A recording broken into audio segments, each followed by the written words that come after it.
I'd like to call the Monday, September 10th meeting of the City Commission to order and ask those who wish to join us in the Pledge of Allegiance.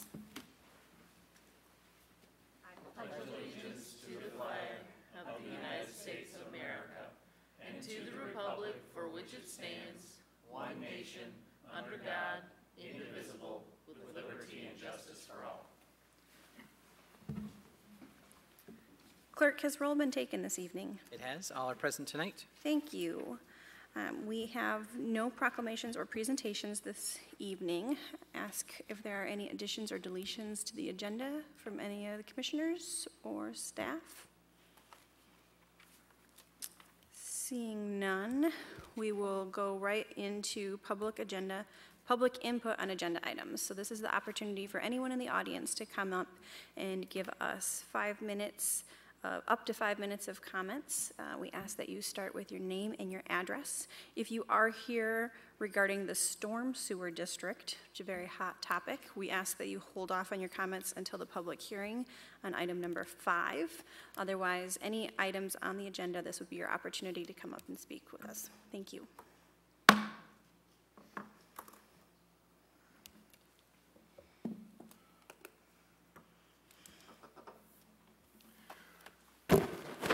Good evening. My name is Eric Hanna, and our address at Michigan Community Capital is 507 South Grand Avenue, Lansing, Michigan.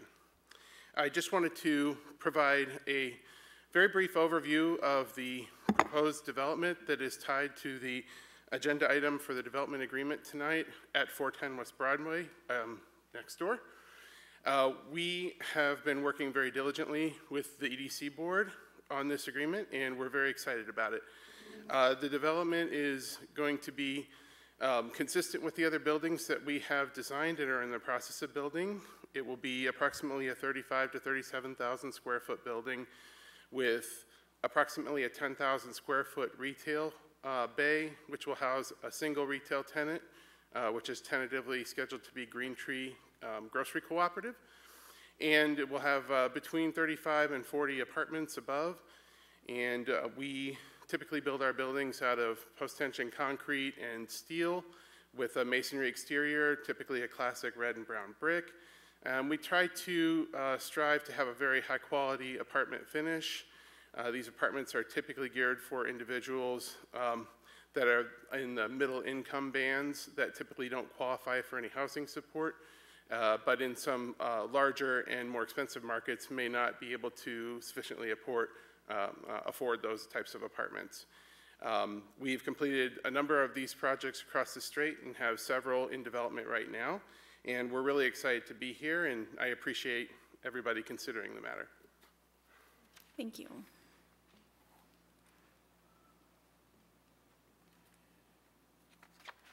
Is there anyone else here who has any comments on any items on the agenda?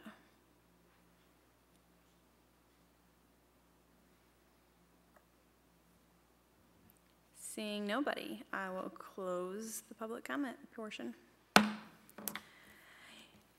We are now on to receipt of petitions and communications. I'll ask the city manager to go through those couple of items for us. Yeah, we only have 2 this evening. The first one is the report on pending items, and the second one is receipt of the resignation from Mr. Tim Cascarelli from our Economic Development Corporation Board, whose term was to expire the end of 2020. And that has been referred on to the Appointments Committee. Great. And ask any of the commissioners or staff if there's anything they'd like removed from the consent calendar.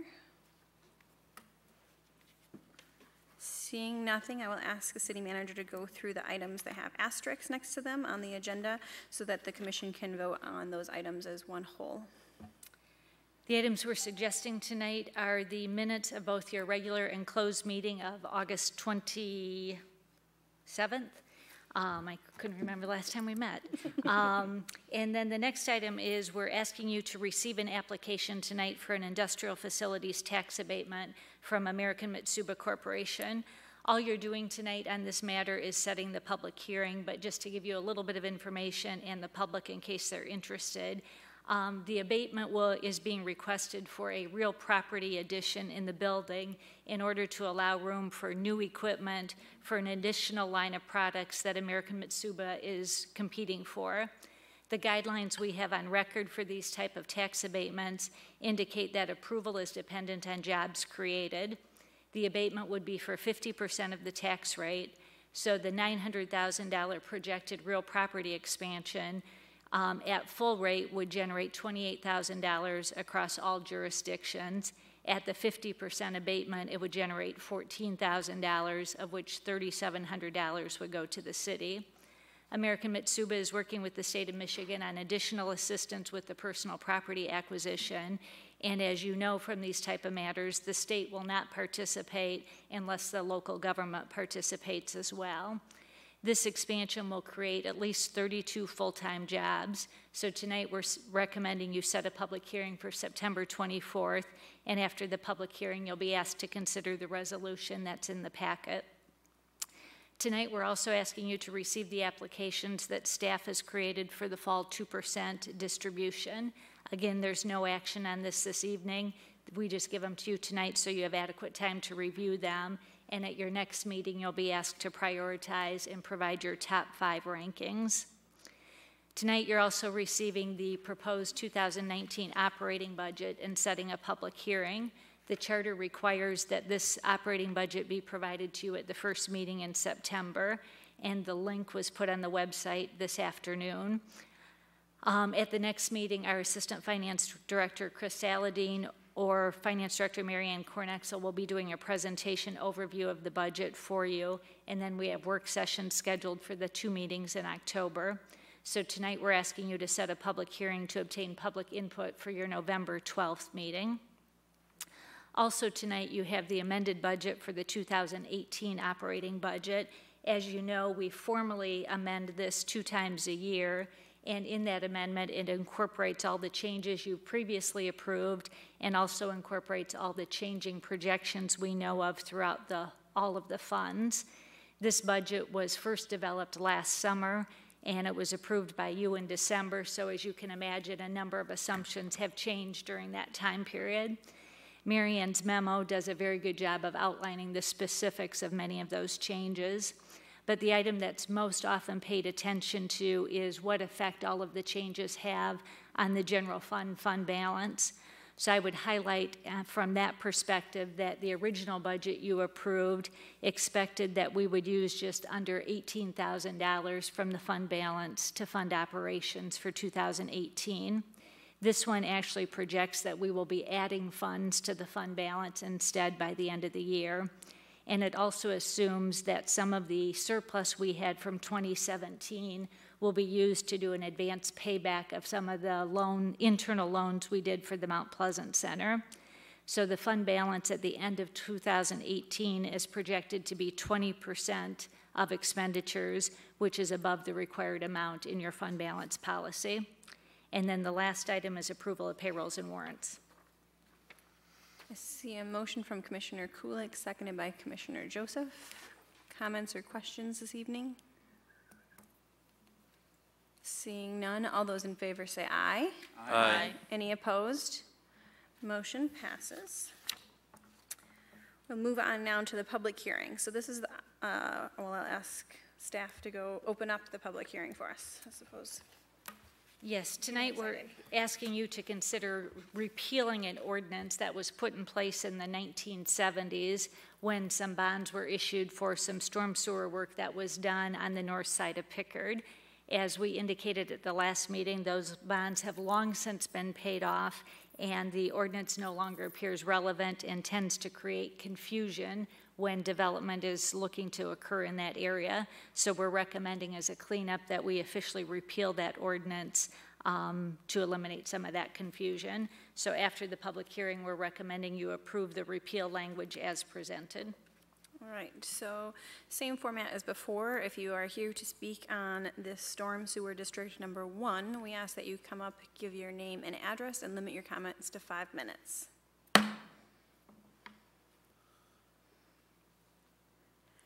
Seeing nobody excited about storm district number 1, I will close the close the public hearing and see a motion from Commissioner Kulik. To repeal the ordinance as recommended. Okay, and seconded by Commissioner Gillis. Any comments or questions on this evening? Seeing none, all those in favor say aye. Aye. Any opposed? That motion passes. On to item number 7. I'll ask City Manager to go through this item about confirming an Economic Development Corporation purchase agreement. As you know, the Economic Development Corporation owns the parcel of land of 410 West Broadway, more commonly known as Parcel B, that Mr. Hanna recently talked about. We've considered and worked with various development proposals since the ownership of the land was reinstated back to the Economic Development Corporation. And you'll recall in February we held a joint meeting between the Economic Development Corporation and Brownfield Redevelopment Authority and the City Commission to again revisit what we saw as the long-term preferred use of that parcel and how to best achieve that goal. So based on that discussion that occurred in February, the Economic Development Corporation sent out a new request for proposal and received 2 responses to it. The Economic Development Corporation invited one of the respondents in, Michigan Community Capital, for a presentation, and after that authorized city staff to propose a purchase and development agreement based on their proposal. And then at their meeting on August 29th, they authorized the EDC chairperson to sign the agreement as presented. Like the last agreement, because it commits to the sale of the land at the end of the due diligence period, our project plan requires the City Commission to confirm the agreement since the sale is baked into it. So in summary, what the proposed agreement includes is the following. Initially, there will be 60 days for due diligence work, and a $25,000 payment will be paid to the Economic Development Corporation by Michigan Community Capital. They then have an option to extend that due diligence period 2 times with the additional payment of money for a total due diligence period of 180 days. Any of the payments made during the due diligence period apply to the purchase price of the land. If the developer decides the project is not feasible during those 6 months, the payments are fully refundable. But if the project moves forward, those payments are applied to the price of the land, which is agreed to be $360,000. This amount will cover the projected gap in funds that are needed to pay the bonds for the Borden project through 2022. No site plans have yet been developed for the specific site. That will occur as part of the due diligence period. But as Mr. Hanna said, an overview of the proposed development includes a 4-story building with commercial on the bottom floor and 3 floors of market rate rental apartments comprised of studio, 1-bedroom, and 2-bedroom apartments. The development cost is estimated between $5 and $7 million. Financing for the project is dependent on various federal and state financing programs. Michigan Community Capital has committed that the local assistance needed from the city in order to make the project work and qualify for those state and federal programs would include 3 things. One would be some shared parking arrangements with either the Borden building lot or the parking lot 12 on the south side of Broadway. Consideration of a neighborhood enterprise zone, which is a state law that allows the value of the building to be frozen for up to 15 years, and this would apply to the residential portion of the building.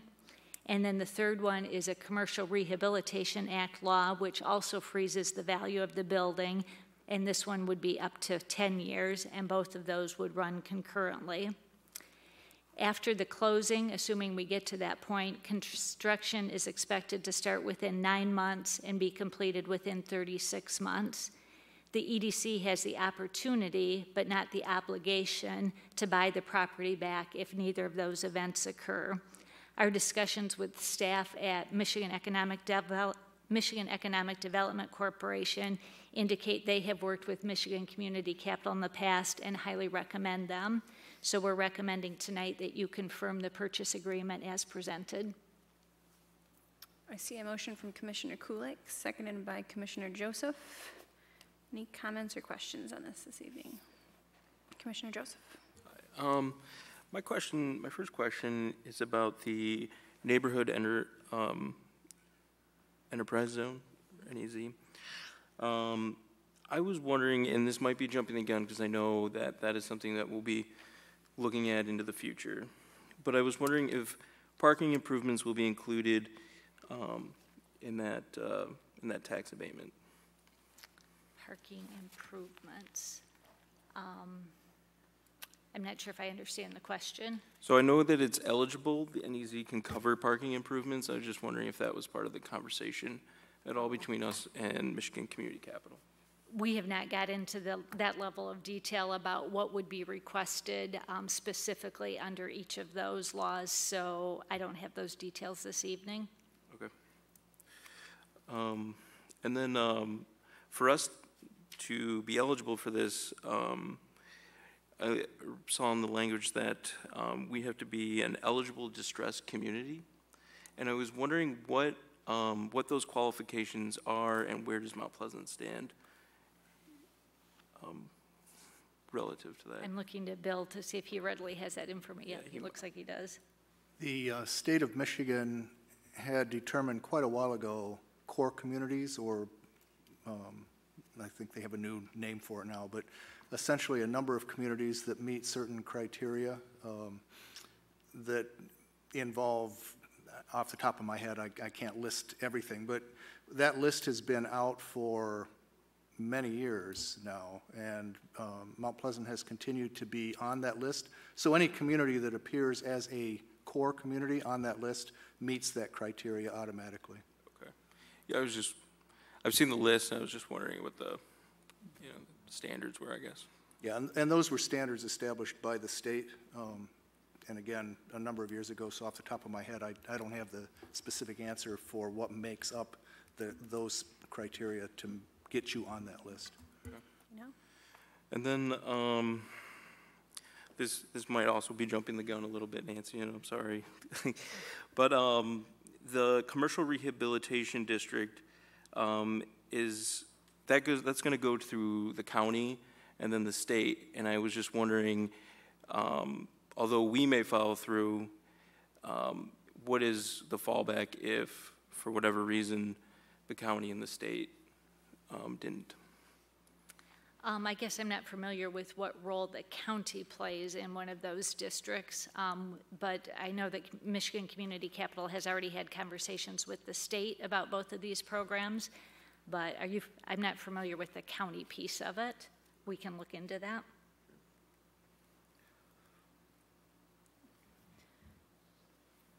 You all set? Yeah. Okay, Commissioner Kulik. I would love to have this project take place without the proposed tax incentives, but we've had that property marketed for a number of years now. I think the opportunity of that happening, that boat has sailed, so I'm fully supportive of this proposal. Commissioner Lalonde. Back in our meeting that we had in February, one of the big parts that we're all looking for as far as what the parcel B is in our mind, one would be it being able to pay off the debts of the Borden building. I think one of the great parts about this is that it does pay off those debts. It is unfortunate that we do have to do the tax abatement. As far as I'm aware, since this piece of property is owned by the city, we currently make $0 in taxes on it now. And the longer it stays empty, the longer we'll make $0 on it. I'd rather see something useful on that piece of property, something that we want, mixed use. Green Tree's been looking for a new location for a long time. Hopefully that happens. We want more people living downtown, and it'll pay off our debt for the Borden building. So as far as I'm concerned, it's a win. It'd be great if we could find the perfect piece of property and the perfect project for that piece of property, but as Tony mentioned, I think that's long gone.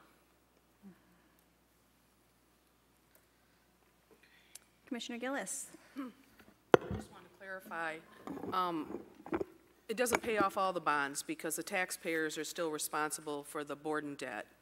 So it just pays off the bonds or the money that we were supposed to get on the development of Parcel B back in 2005 that you had incorporated into the whole project. Right, it pays off the gap, yes. The gap.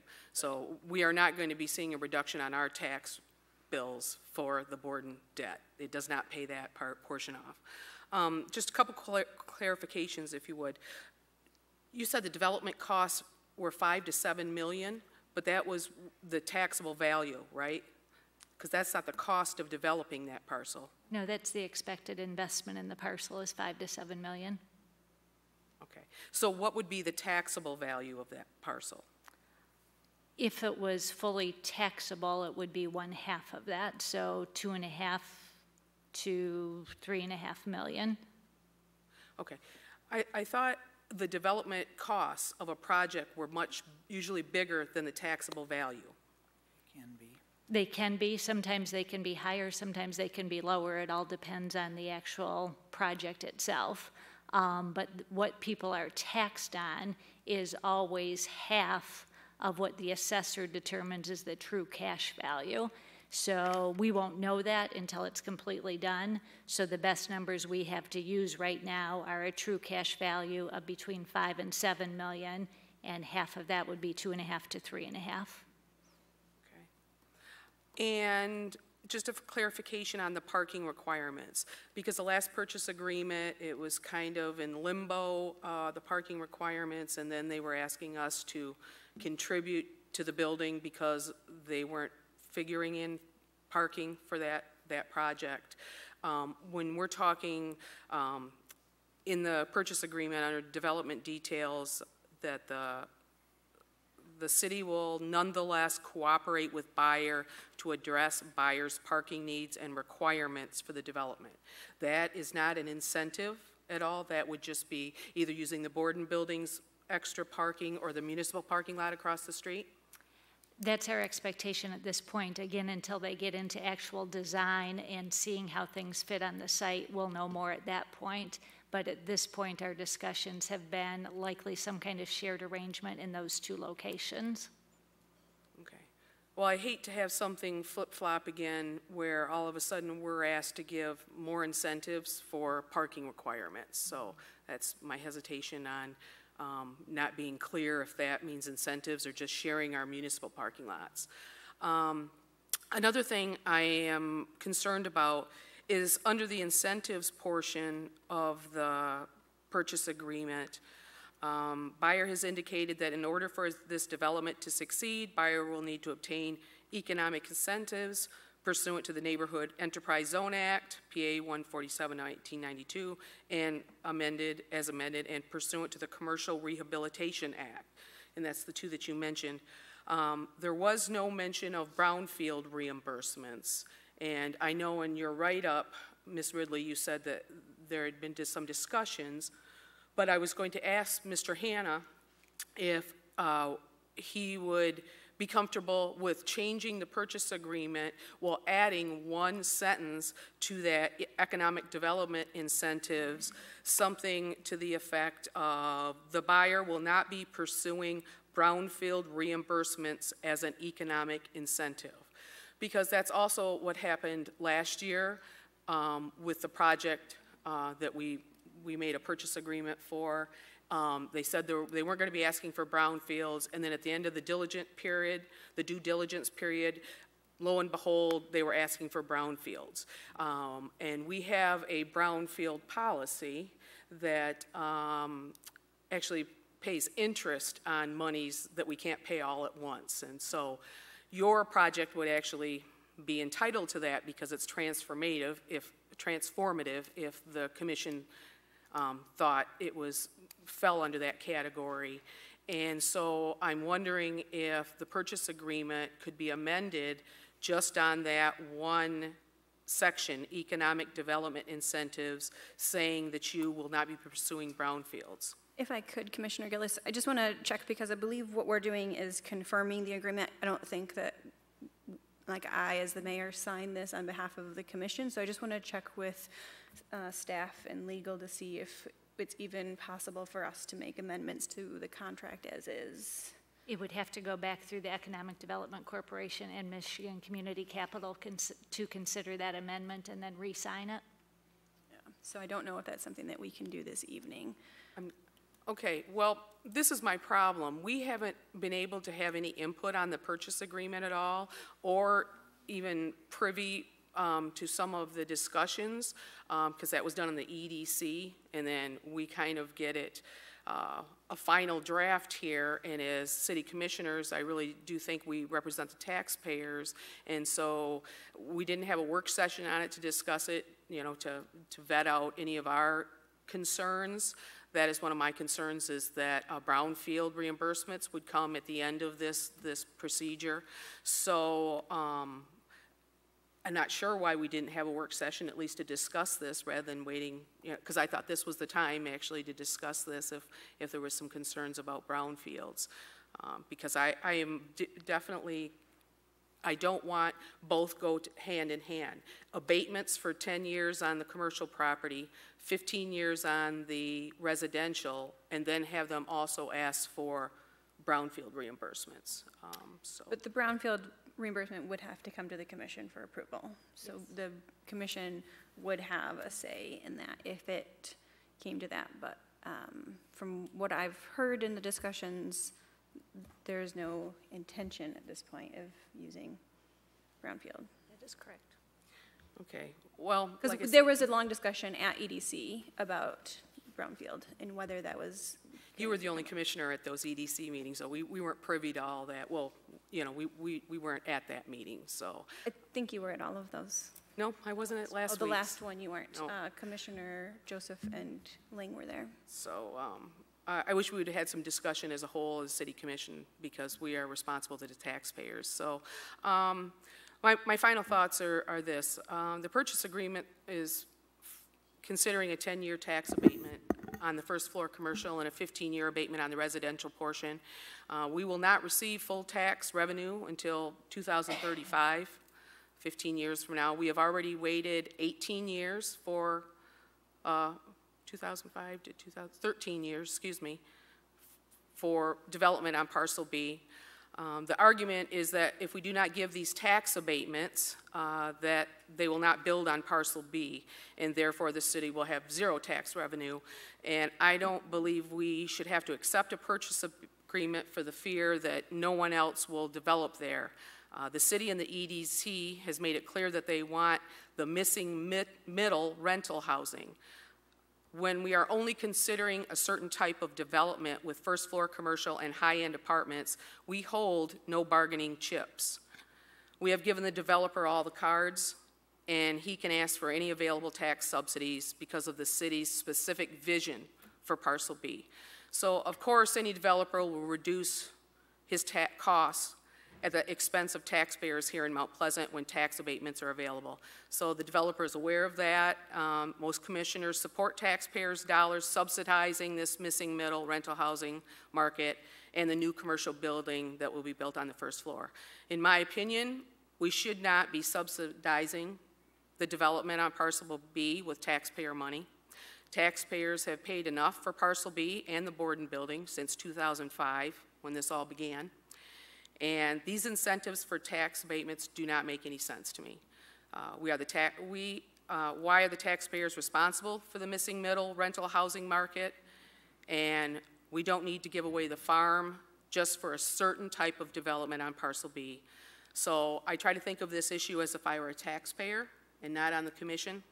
And would I be in favor of the city commission giving these tax abatements for 10 or 15 years for commercial and residential apartments on a prime piece of riverfront property? And my answer, if I was just a taxpayer, would be no. So I am going to be representing those taxpayers. Thank you. Are there other comments or questions? Commissioner Ling.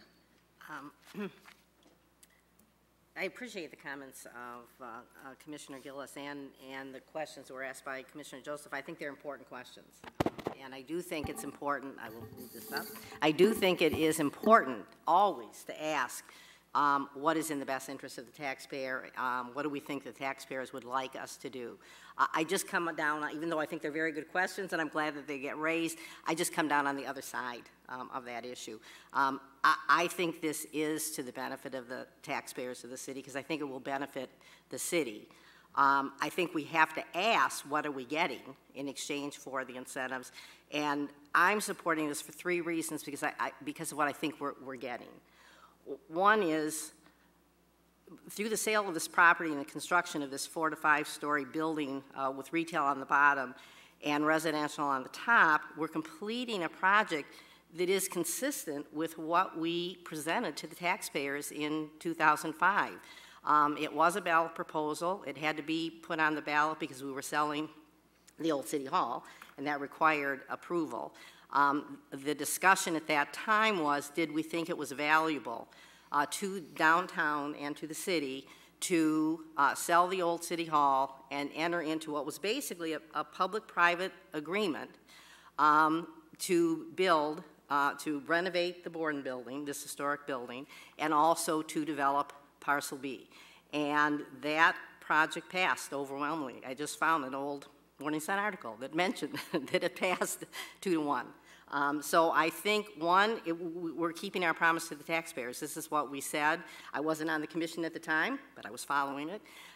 I was a little skeptical about it, but, but it did get approved. Secondly, I actually think the current proposal, I mean, a lot of things happened since 2005, like, you know, virtually a depression in Michigan, in the housing market, and there's a reason why it's taken 13 years to get here. But I think the advantage is that what we have now, it's essentially the same type of project, retail on the first floor, possibly Green Tree or some other retail that I think would be useful for the revitalization of downtown, and residential, but for myself, I actually prefer the residential that we're looking at now because it is rental housing for the missing middle. The previous project was more of a condo concept with the selling of the units, and while that may have made sense then, I think this makes sense now. This meets a need that's been identified in the housing studies that have been done for the city. So I think it meets a housing need. I think it meets a retail need. I think it will play a part in revitalizing downtown, which was the whole idea of the project in the first place. And then, as was mentioned in the discussion between Commissioner Gillis and the staff, it does fill this gap. This whole original public-private partnership was designed to allow us to pay back the bonds with a combination of the millage and the tax revenue that we would be getting from Parcel B, and this, through the sale of the property, allows us to fill that gap. So I think it does what we have been intending to do for the last 13 years. Those remain the goals.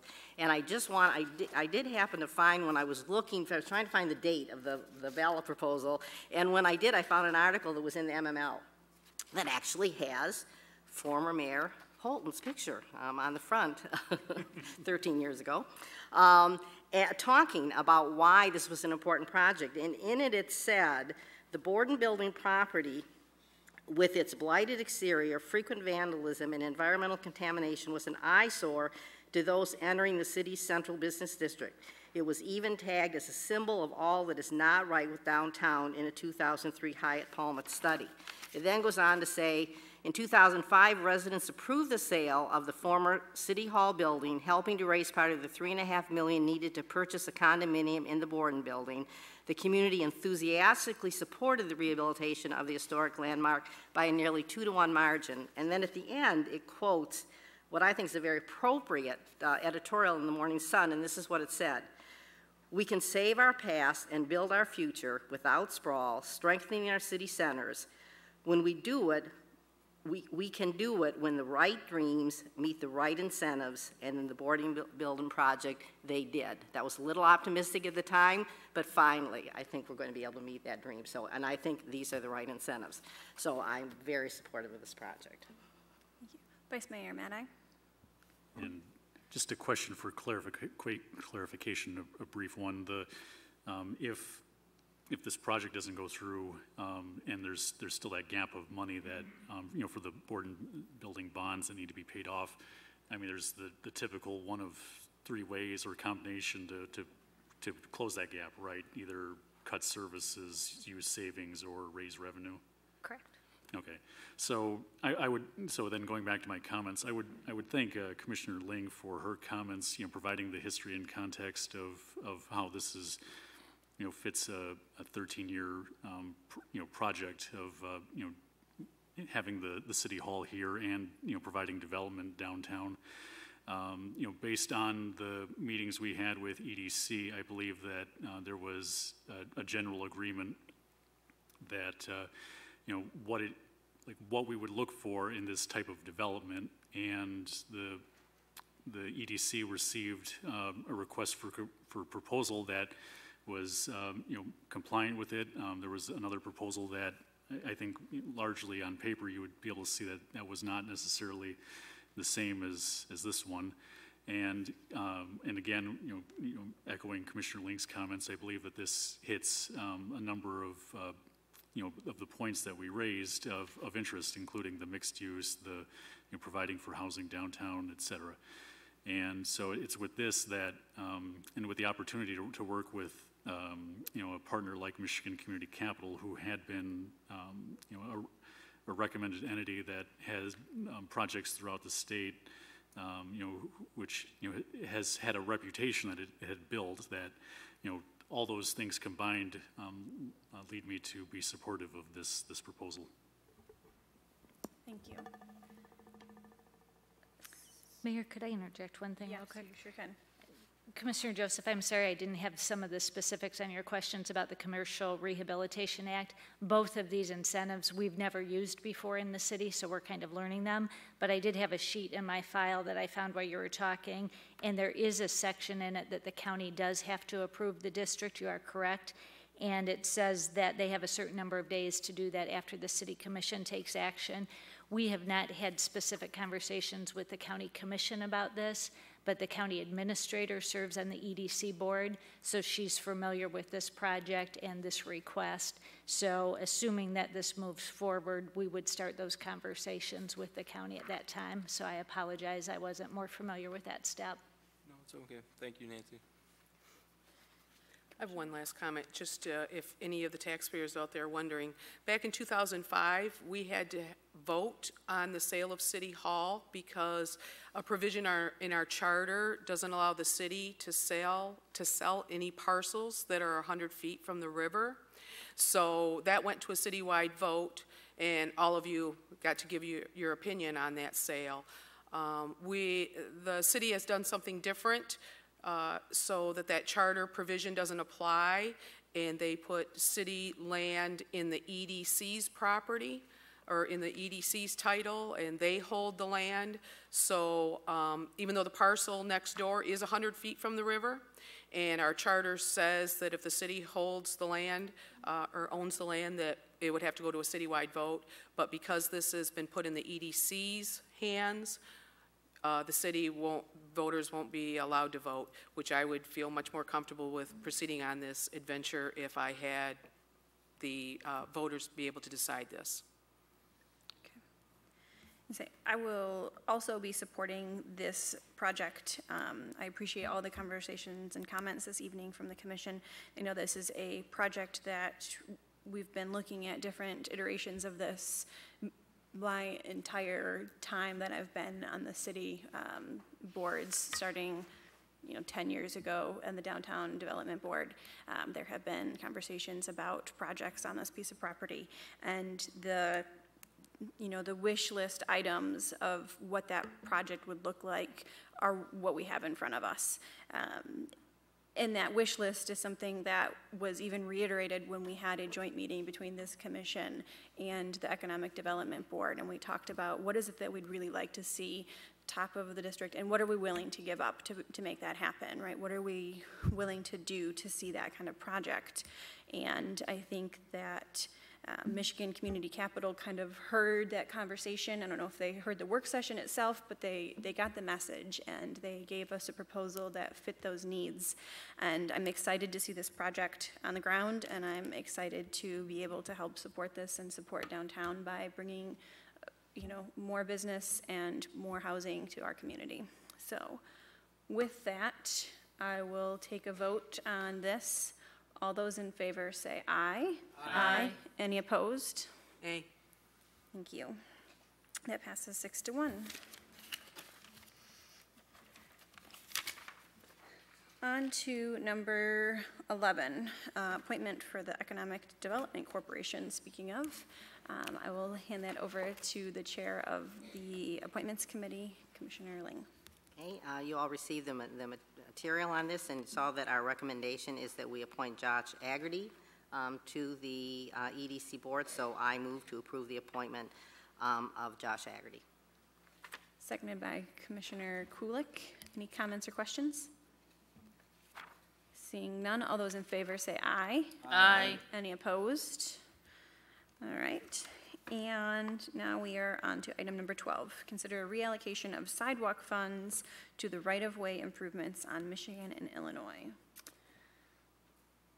City staff has been contacted by both parents and both of the principals at Sacred Heart regarding safety concerns in the pickup and drop-off areas along the south side of Michigan. So last spring, a formal request was made to the city staff to replace the grassy area between the sidewalk and the street with concrete because of how difficult it is to maneuver during the winter icy months.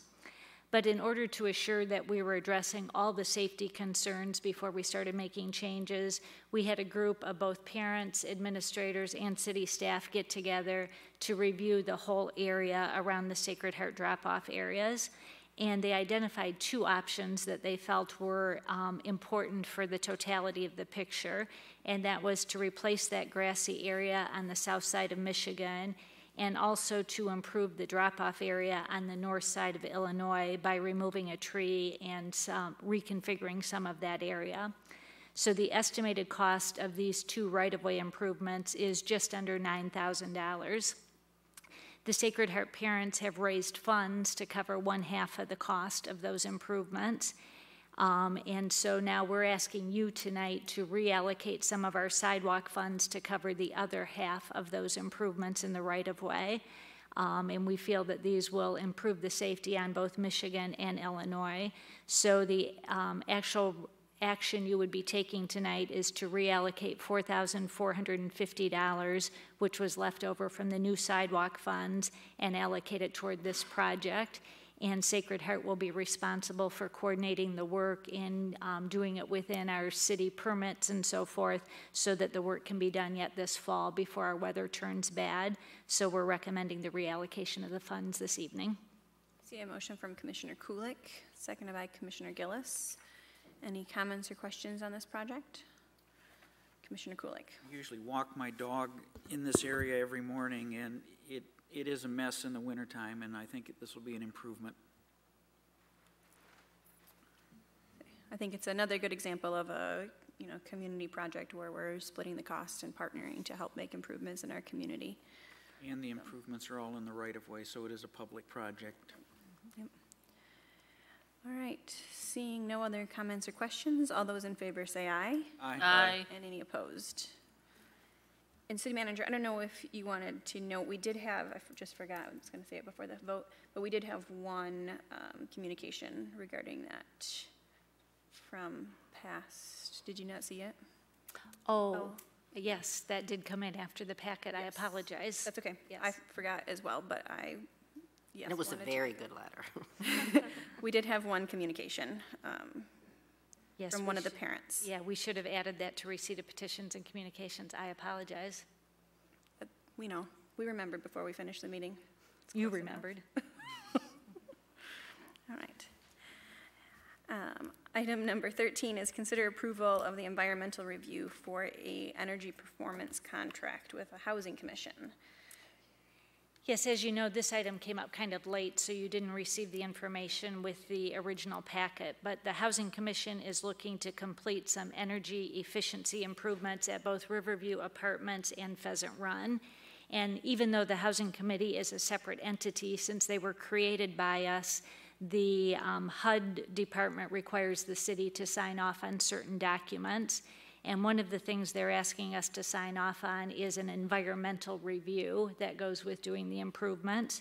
So the city planner coordinated that review throughout the city staff and has completed the review, and we're asking you tonight to authorize the mayor to sign that so it can be sent into HUD for these energy improvements to take place. So you have a motion from Commissioner Kulik, seconded by Commissioner Joseph. You guys are a good team tonight, huh? Okay. Any comments or questions on this item? Seeing none, all those in favor say aye. Aye. Any opposed? All right. And item number 14, consider a closed session pursuant to subsection 8C of the Open Meetings Act for strategy and negotiation session connected with negotiation of a collective bargaining agreement. I need a motion by Commissioner Ling, seconded by Commissioner Joseph. Any comments or questions? Seeing none, I will ask the clerk to do a roll call vote. Commissioner Ling, Yes. Commissioner Lalone, Yes. Commissioner Kulik, Yes. Commissioner Joseph, Yes. Commissioner Gillis, Yes. Vice Mayor Madeye, Yes. Mayor Lentz. Yes. Motion passes. Thank you. Moving on to announcements of city-related issues and new business. Commissioner Kulik. Recently, there was legislation passed in Lansing and signed by the governor that now requires all vehicles, when you're passing a bicycle, to give that bicycle a minimum of a 3-foot passing lane. So I'd like to urge all drivers out there to do it and ask that the police department enforce that vigorously. And the other question is for John. When are we going to start? The leaves haven't fallen yet, but we should probably get people used to when that's going to happen. You want me to help you out? I just reviewed the newsletter, that's why I know this. We're going to ask people, and this is going to be tough because some leaves are starting to come down already, but a lot of them will stay up there longer. So the first week of raking will be October 22nd, and our first pickup will be the week of October 29th. And then we'll do every other week after that so that it finishes up right around Thanksgiving. I'm impressed that you have that in your brain. I just read it before I walked down here. That's the only reason. All right.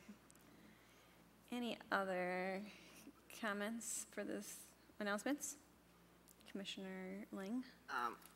I just, 3 quick things. One, I wanted to thank Tim Cascarelli. We accepted his resignation at the beginning of the meeting from the EDC. He's been a long-term member of the EDC and has been a very valuable member of the EDC because of his knowledge of development and property development in particular. And so I want to publicly thank him for the time that he spent on the EDC, and use that also as an opportunity to mention that not only do we have an opening on that board, but actually we are at the time of the year when we're going to be making appointments and reappointments to all of our boards and commissions. We do that starting asking for applications in September, reviewing them in October, and then making the appointments usually in November and finishing them up in December. So I would encourage people to go to the city's website, look at the openings that are available, and if you're interested in getting involved with the city, whether you're interested in parks and recreation, planning, economic development, a historic commission, there's all kinds of ways in which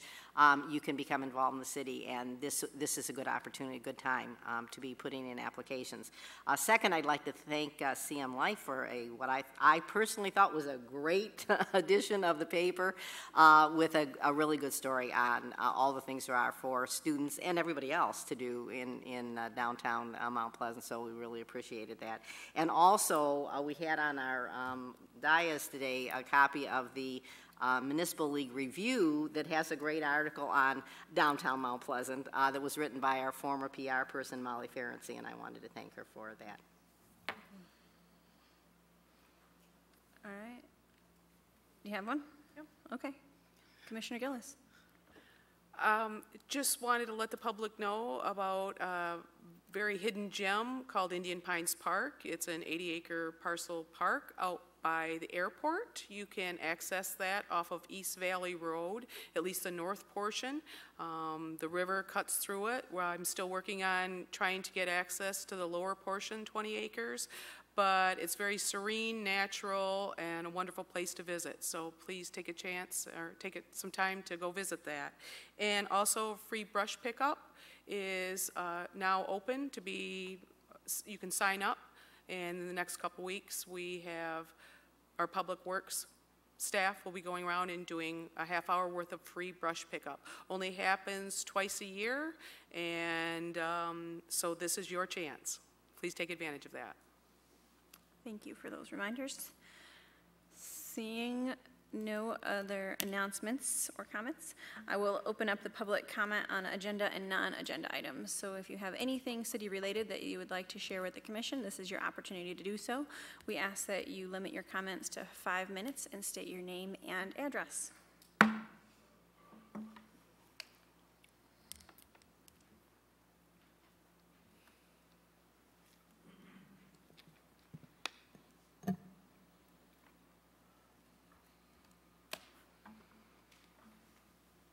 Good evening, Commissioners. Petro Tolis, 306 East Broadway Street. I have a couple quick comments. First of all, on this project on Parcel B, I find it kind of ridiculous that all of a sudden now we're saying we're going to take this tax swap for 25 years of an abatement when we had a Mercantile Bank downtown here that wanted to purchase that at full price and pay the full tax abatement on it. And that was turned down by you people. And I don't know what the reasoning was on that. My second item is the sidewalks. I've noticed in the last 30 to 45 days, we've had a city crew that's grinding the edges that have heaved up on our sidewalks downtown that have been heaved up for the last 4 or 5 years. That doesn't cure the safety problem. You have elderly people, you have handicap, and all you're doing is grinding that lip and it still has a hump there. So now we're taking sidewalk money and the other money that we pay downtown to improve this stuff, and it's still not getting done. I don't understand that. Another thing is, when is the city going to be transparent on the regional center property? It's now it's gone into the Federal Registry now. We don't know how much the city has loaned for that project, and stuff is not going to get done there. Any way you slice it, the taxpayers are going to be on a hook for about $6.2 million because nothing's going to happen there. The tribe is going to wind up with that property for $1, and then the taxpayers are going to have to make up the rest of the difference there. Something has got to change on the city commission. The dealing you're doing on real estate is just ridiculous. You think this project is great, you're giving them 180 days, they're putting up $25,000 and it can be refundable. Who refunds on projects when you put a deposit down? That's the risk you're taking. If you want it, put the money down. And if you don't do it, you're going to lose it. Thank you. Thank you. Is there anyone else who has any comments for us this evening?